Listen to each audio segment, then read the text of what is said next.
Hello जी, नमस्कार। Welcome to edu5 education. मैं अजय सर आज आपके लिए झारखंड सचिवालय सहायक परीक्षा 2023 के जो भी यानी जीएसएससी सीजीएल का कंप्यूटर का जो आपका 20 मार्क का क्वेश्चन पूछता है, 20 नंबर का क्वेश्चन आता है कंप्यूटर से, आज वो मैं कंप्यूटर लेकर के आ गया हूं।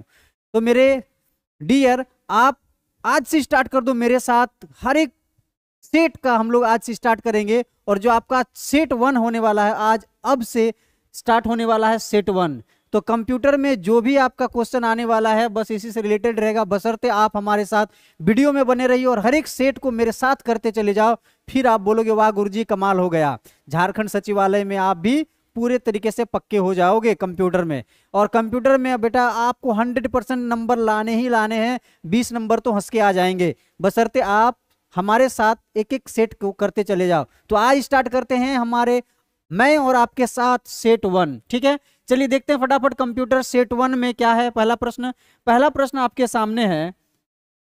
पहला प्रश्न आपके सामने कि भारत ने सुपर कंप्यूटर परम का निर्माण किया। बेटा कहाँ किया? कहाँ? चेन्नई में, बेंगलुरु में, दिल्ली में, पुणे में। बताओ, आप भी साथ साथ में कमेंट करना, जो आपको आता है ना वो साथ में कमेंट भी करते चले जाना कि सर ए का सी होगा, डी होगा, डी होगा, जो भी होगा आप भी कमेंट करते चले जाना। तो फिर मजे मजे में और चुटकी में हम लोग उड़ाते जाएंगे सेट को। आज सेट 1 को क्लियर करते हैं, कल सेट 2 को करेंगे। ठीक है, तो जो भी मैं बता रहा हूं वो प्रीवियस ईयर सिलेक्टेड क्वेश्चन है, साथ में अपना रिसर्च चल रहा है, वो रिसर्च क्वेश्चन आपके सामने है कंप्यूटर से रिलेटेड, तो इससे बाहर कुछ आने वाला है नहीं। तो चलिए स्टार्ट करते हैं। तो देखते हैं कि भारत ने सुपर कंप्यूटर परम का निर्माण किया कहां पर। तो राइट आंसर हो जाएगा डी। ठीक है, जो आपको आता है वो फटाफट कमेंट करते चले जाना। क्या हो जाएगा राइट आंसर? डी। ठीक है, चलिए नेक्स्ट क्वेश्चन देखते हैं। कहां? पुणे में। सुपर जो कंप्यूटर परम था उसका निर्माण कहां हुआ? पुणे में, सीडेक में। ठीक है, चलिए अगला देखिए। अगला है संचार से संबंधित निम्न कथनों में से कौन सा सही है। पॉइंट टू पॉइंट संचार में एक ट्रांसमीटर तथा एक रिसीवर होता है। दूसरा क्या बोल रहा है कि प्रसारण में एक ट्रांसमीटर तथा अनेक रिसीवर होते हैं। इसमें से क्या बता रहा है कि केवल ए सही है, केवल बी सही है, ए और बी दोनों सही है, ना तो ए सही है और ना तो बी सही है। बेटा राइट आंसर क्या हो जाएगा आपका? जो राइट आंसर होने वाला है, क्या आपका राइट आंसर होने वाला है सी, ए और बी दोनों सही है। क्या कि पॉइंट टू पॉइंट संचार में एक ट्रांसमीटर तथा एक रिसीवर होता है। जी राइट, बिल्कुल होता है। प्रसारण में एक ट्रांसमीटर तथा अनेक रिसीवर होते हैं, ये भी सही है, अर्थात दोनों कथन सत्य है। ठीक है, ए और बी हो जाएगा राइट आंसर। ठीक है, चलिए नेक्स्ट क्वेश्चन की ओर बढ़ते हैं। नेक्स्ट क्वेश्चन हमारा क्या है? नेक्स्ट क्वेश्चन है कि ब्लू पैसिफिक क्या है। ब्लू पैसिफिक क्या है? ब्लू पैसिफिक एक कंप्यूटर है कि मोबाइल हैंडसेट है कि इंटरनेट विजन है कि इनमें से कोई नहीं है। तो ब्लू पैसिफिक जो है वो एक कंप्यूटर है। क्या है? एक कंप्यूटर है। ब्लू पैसिफिक क्या है? एक कंप्यूटर है। राइट आंसर ए, एक कंप्यूटर है। ठीक है, चलिए नेक्स्ट क्वेश्चन की ओर बढ़ते हैं। नेक्स्ट क्वेश्चन आपके सामने है कि एसएमपीएस क्या है? एसएमपीएस। ठीक है, एसएमपीएस का पूरा क्या है? क्या? तो switch, S for switch, S for switch mode. क्या है? स्विच मोड पावर सप्लाई, है ना, पावर सप्लाई। क्या है? Switch mode power supply. SMPS का फुल फॉर्म हो जाएगा स्विच मोड पावर सप्लाई। ठीक है, क्या हो जाएगा? स्विच मोड पावर सप्लाई हो जाएगा। ठीक है, चलिए नेक्स्ट क्वेश्चन देखते हैं। नेक्स्ट क्वेश्चन आपके सामने है कि मानक विंडोज के कुंजी पटल पर कुंजियों की संख्या बताएं। कुंजी पटल पर कुंजियों की संख्या यानी कि कितने हैं? 12 हैं, 11 हैं, 13 हैं, 10 है। बेटा राइट आंसर क्या हो जाएगा आपका? 12 कुंजी पटल में संख्या है। कितने कुंजियों की संख्या? 12 है। ठीक है, चलिए नेक्स्ट क्वेश्चन की ओर देखते हैं। और हाँ, आप भी कमेंट करके बताओ, ठीक है, कि कितने हैं फटाफट। मेरे साथ जो सेट 1 कर लिया, सोचो आपका 10 नंबर इसमें से पक्के हो जाएंगे, क्योंकि सेट 1 में बहुत सारे बीबीआई क्वेश्चन है। और बाकी जब हम लोग सेट 1, सेट 2, सेट 3 करते जाएंगे, आप भी मॉक टेस्ट का तरह मारते चले जाओगे, तो आपका कंप्यूटर में नंबर पक्के होते चले जाएंगे, ये कंफर्म है। ठीक है, तो चलिए निम्नलिखित में से कौन सी माइक्रोसॉफ्ट द्वारा प्रदान की जाने वाली क्लाउड स्टोरेज सेवा है। यानी क्लाउड स्टोरेज सेवा जो है माइक्रोसॉफ्ट के अनुसार कौन वाला है। ठीक है, क्या है? आई क्लाउड है, वन क्लाउड है, आई ड्राइव है या फिर ड्रॉप बॉक्स है। बेटा राइट आंसर जो होगा आपका वन क्लाउड है। क्या? One cloud. याद रखो कि जो माइक्रोसॉफ्ट द्वारा प्रदान की जाने वाली क्लाउड सेवा स्टोरेज जो है वो क्या है, वन क्लाउड है। क्या, वन क्लाउड है, याद रखो, वन क्लाउड। ठीक है, चलिए नेक्स्ट क्वेश्चन की ओर बढ़ते हैं। नेक्स्ट क्वेश्चन आपके सामने है कि माउस को 2 बार, कितने बार, माउस को अगर आप 2 बार क्लिक करते हो तो सूचना कहां पर चली जाती है। जब आप माउस लेते हो और माउस को क्लिक करते हो 2 बार तो सेवा कहां चली जाती है, वो सूचना कहां चली जाती है, कहां चली जाती है, डॉक्यूमेंट्स में, वीडियो कार्ड में, सीपीयू में, या फिर हार्ड ड्राइव में, कहां चला जाता है। जब आप 2 बार क्लिक करते हो तो सूचना चले जाता है सीधे, कहां, सीधे चल जाता है सीपीयू में, सेंट्रल प्रोसेसिंग यूनिट में चल जाता है, सीपीयू में चले जाता है। ठीक है, चलिए नेक्स्ट क्वेश्चन की ओर बढ़ते हैं।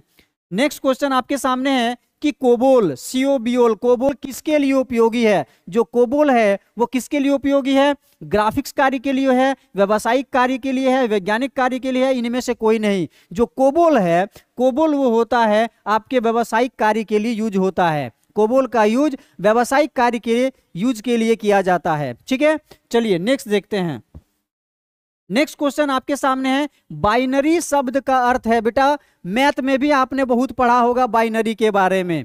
अब बाइनरी शब्द के माने क्या होता है, क्या अर्थ होता है, 3 होता है, 10 होता है, 1 होता है, इनमें से कोई नहीं। बताइए कमेंट करके बाइनरी का अर्थ क्या होता है। तो बाइनरी का अर्थ इनमें से कोई नहीं है। क्यों कि बाइनरी मतलब होता है डबल, 2 युग्मक, है ना।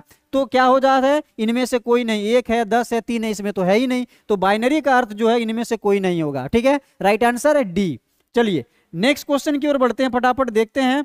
नेक्स्ट क्वेश्चन है, कंप्यूटर में जहां एसेसरीज जुड़ती है, कहां, कंप्यूटर में जहां बेटा एसेसरीज जुड़ती है उसे कहते हैं, क्या कहते हैं, जहां एसेसरीज जुड़ता है उसे कहते हैं पोर्ट कहते हैं। क्या कहते हैं, पोर्ट कहते हैं। ना रिंग बोलते हैं, ना बस बोलते हैं, ना जिप बोलते हैं, बेटा पोर्ट बोलते हैं। क्या बोलते हैं, जहां पर एसेसरीज जुड़ती है उस जगह को बोलते हैं पोर्ट, बोलते हैं पोर्ट, याद रखो।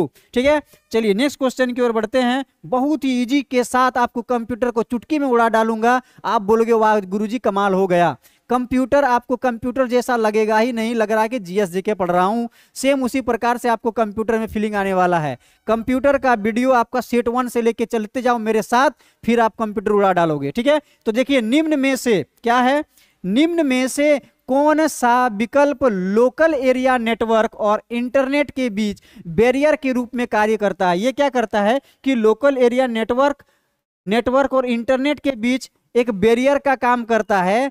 और बैरियर का काम जो करता है उसे क्या कहते हैं, फायरवॉल बोला जाता है, हेसिंग बोला जाता है, एसक्यूएल इंजेक्शन बोला जाता है। उपरोक्त में से कोई नहीं। बट राइट आंसर जो होगा आपका, राइट आंसर होगा है फायरवॉल। क्या बोला जाता है, फायरवॉल, यानी आग वाली दीवार बोला जाता है, जो बैरियर का काम करता है। किसका किसका, लोकल एरिया नेटवर्क और इंटरनेट के बीच जो बैरियर का काम करता है वो फायरवॉल कहलाता है। क्या कहलाता है, फायरवॉल कहलाता है। ठीक है, चलिए नेक्स्ट क्वेश्चन देखते हैं। नेक्स्ट क्वेश्चन आपके सामने है कि निम्न में से इसरो क्या, Indian space research centre, ISRO की पहली ऑगमेंटेड रियलिटी एप्लीकेशन का क्या नाम है। लीजिए क्या बोल रहा है कि इसरो के द्वारा पहली ऑगमेंटेड रियलिटी एप्लीकेशन का क्या नाम है। तो आपका जो एप्लीकेशन का नाम है वो क्या है, स्वनियन है, साकार है, समृद्ध है, उत्कृष्ट है। तो आपका जो राइट आंसर होने वाला है वो है साकार। क्या, साकार, याद रखो साकार। इसरो द्वारा जो ऑगमेंटेड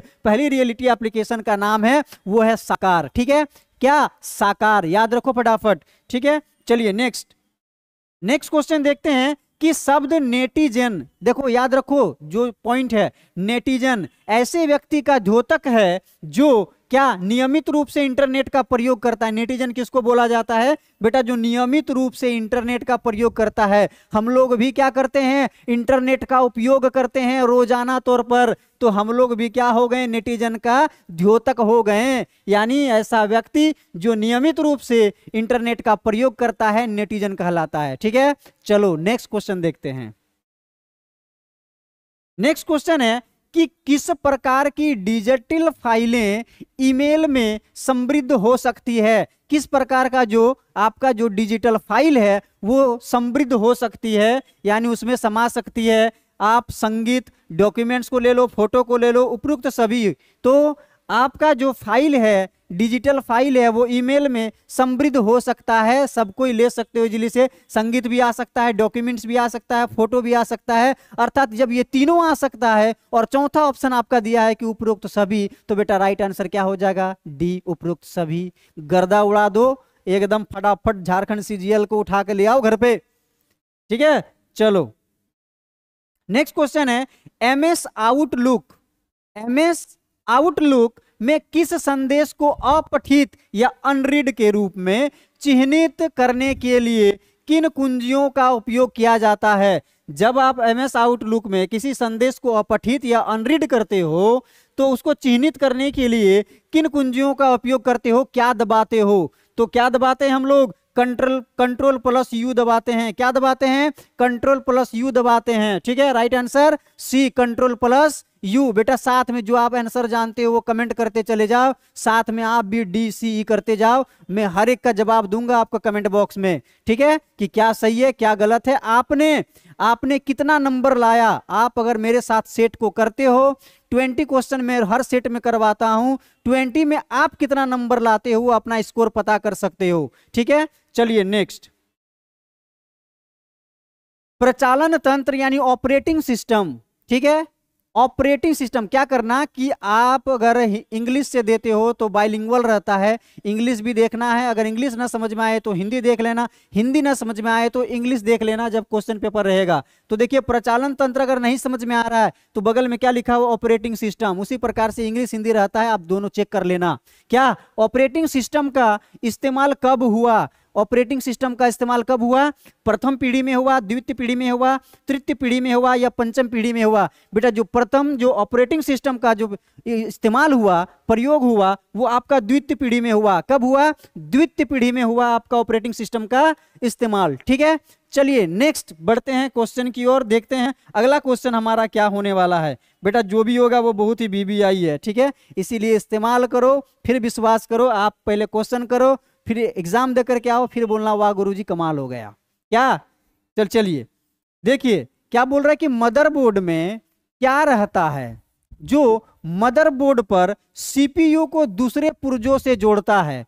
ऐसा मदरबोर्ड पर क्या रहता है कि जो मदरबोर्ड पर सीपीयू को दूसरों पुर्जों से जोड़ता है? क्या रहता है? इनपुट यूनिट रहता है, सिस्टम बस रहता है, एलएलयू रहता है, प्राइमरी मेमोरी रहता है। तो जो मदरबोर्ड पर सीपीयू को दूसरों पुर्जों से जोड़ता है वो आपका सिस्टम बस रहता है। क्या रहता है? सिस्टम बस रहता है। तो सिस्टम बस जहां देखिए मार दो, उड़ा दो, एकदम बर्बाद कर दो बेटा एकदम। कंप्यूटर में आपको 20 लाने हैं तो लाने हैं, कोई एक्सक्यूज नहीं, किसी तरह का कोई बहाना नहीं। आपको 20 लाना है कंप्यूटर में तो लाना है, और वो भी मेरे साथ आपको लाना है। ठीक है, चलिए नेक्स्ट देखते हैं। नेक्स्ट क्वेश्चन है आपके सामने कि कंप्यूटर में 1 गीगाबाइट स्मृति आकार मेमोरी साइज में कितने किलोबाइट्स होते हैं? बेटा कमेंट करके बताओ 1 जीबी में कितने होते हैं। तो जब 1 जीबी में 1024 हो सकता है तो यहां तो आपसे पूछा है गीगाबाइट, कितना गीगाबाइट? 1 गीगाबाइट में कितना किलोबाइट्स होते हैं? तो बेटा 1 गीगाबाइट का अगर बात करें किलोबाइट में अगर चेंज करेंगे तो आपका 10,45,576 होगा किलोबाइट। कितना?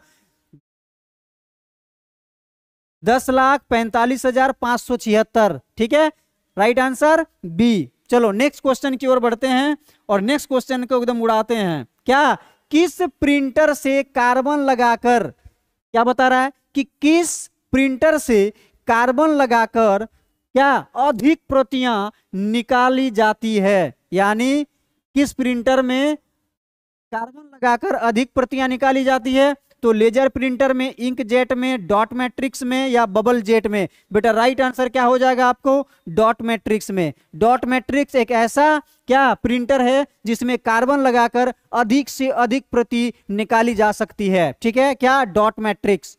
याद रखो नाम को, डॉट मैट्रिक्स। चलो नेक्स्ट क्या है? मोडेम। क्या है? मोडेम। मोडेम परिवर्तित करता है, मोडेम जो आप यूज करते हो ना घर पे, मोडेम कंप्यूटर में, तो वो मोडेम क्या करता है? एनालॉग सिग्नलों को डिजिटल सिग्नलों में या फिर डिजिटल सिग्नलों को एनालॉग सिग्नलों में परिवर्तित करता है। बेटा राइट आंसर क्या हो जाएगा? तो राइट आंसर जो हो जाएगा कि दोनों। क्या करता है? दोनों करता है। वो क्या करता है? कि मॉडेम का जो काम है, एनालॉग सिग्नलों को डिजिटल सिग्नलों में परिवर्तित कर देता है और डिजिटल सिग्नलों को क्या करता है, फिर से एनालॉग सिग्नलों में परिवर्तित कर देता है। ठीक है, तो ये जो 20 क्वेश्चन आपका जो सेट 1 है वो क्लियर हो चुका है। आप ये 20 क्वेश्चन को एक बार फिर से रिवाइज कर लेना, मेरे साथ सेट को करते चले जाना, फिर आप बोलोगे वाह गुरुजी कमाल हो गया, कंप्यूटर में तो हमने पूरे का पूरे नंबर पक्के कर लिए। ये तो कुछ नहीं, ये सेट 1 स्टार्ट है। आप हमारे साथ हर एक सेट को करते चलो, फिर कंप्यूटर चुटकी मुड़ा डालोगे। ठीक है, तो इस प्रकार से सबसे पहले आप क्या करो, आप हमारे चैनल को सब्सक्राइब कर लो। उसके बाद क्या करो, वीडियो अच्छा लगे तो लाइक कर दो, और इससे भी बढ़िया लगे तो कमेंट तो जरूर कर देना। और कमेंट तो आपको करना ही है कि आपका कितना नंबर आया, ये भी कमेंट करना है। और दोस्तों में शेयर करो ताकि उनका भी कल्याण हो जाए। तो बेटा आज का सेशन आपको कैसा लगा? अगर सेशन अच्छा लगा है तो कमेंट जरूर लाइक कीजिएगा, कमेंट कीजिएगा। चलिए आज का सेशन ये पे समाप्त करते हैं, मिलते हैं नेक्स्ट सेट पर और नेक्स्ट वीडियो पर दूसरा सेट लेकर के। आज का सेशन ये समाप्त करते हैं। जय हिंद, जय भारत, धन्यवाद।